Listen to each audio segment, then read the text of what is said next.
Makalipas sa mahigit 3 dekadang pagtatago, arestado na ang suspect na wanted sa kasong pagpatay sa isang lalaki sa Santa Ana, Maynila. Giit ng lalaki na damay lang siya sa krimen. May unang balita si James Agustin.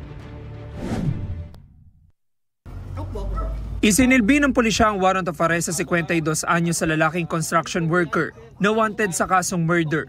Natunton siya sa kanyang bahay sa Barangay Caligayahan, Quezon City. Ayon sa pulisya, mahigit 30 taon nagtago ang lalaki. Pina-crown check po namin yung tao. Identified po namin na siya nga yung nakalagay po sa warrant of arrest.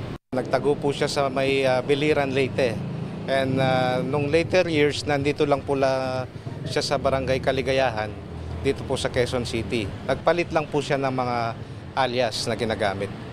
Sa impormasyon na hawak ng QCPD, 1993 pa nangyari ang krimen sa Santa Ana, Maynila. Namatay noon ang lalaking biktima matapos pagbabarilin umano ng sospek. Allegedly, kaalitan po niya na naging sanhi ng pamamaril sa ating biktima.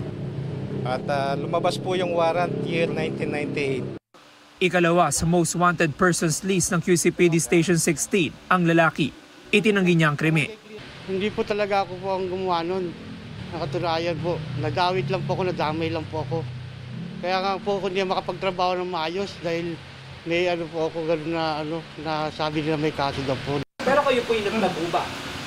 Nagtago ako sa probinsya dahil nalaman kong gano'n sa lang po. Tapos bumalik na po ako rito ng Maynila. Nakapag-return na warrant na ang pulisya, tinihintay na lang ang commitment order mula sa korte. Ito ang unang balita. James Agustin para sa GMA Integrated News.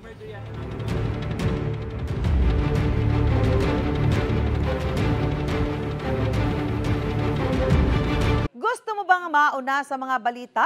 Mag-subscribe na sa GMA Integrated News sa YouTube at tumutok sa unang balita.